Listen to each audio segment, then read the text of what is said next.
ก็บาซาได้ที่กับวันที่ชดอะไรช็อกโกแลต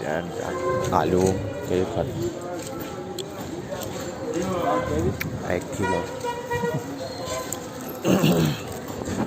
hai con quỷ liền tắc tắc hai là phải là không số tay được rồi con quỷ kia không có rồi bật clip đây bộ cho nhưng giờ phải làm tạo chuỗi chuỗi mày chân đây nè tôi là tấm bóc rồi trọng thứ ba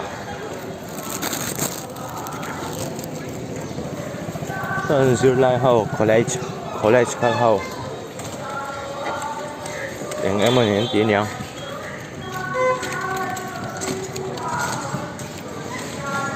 ta cho chẳng ra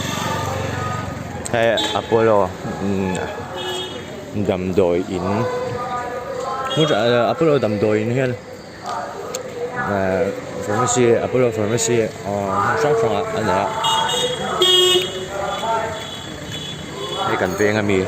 ta hết rồi hay sub city mall cả là anh nhớ sub city mall chứ mall liền đó ta nó đổi liền đó MC là cho Apu về này anh cho MC nó này xem chơi cái uy cháu quan điểm ha nè có lại ổn tấp ăn tâm nè so ha ven này hơi em có lại đen cho buồn đen phá sạc đen cho đen bẻ phèn lại vậy chứ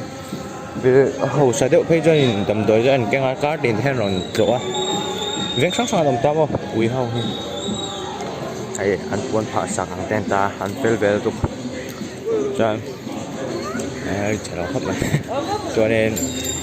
anh tầm đối tên nó cái sạc hậu sai đậu nu trên khật đấy cho anh rồi sai đầm đôi tép cho tên nông kiến sáng năm về thì nó phải về thế tục khóc này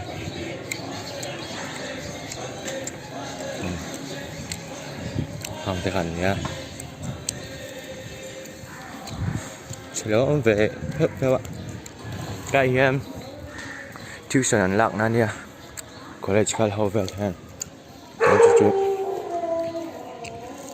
tuition tuition đang có sự nè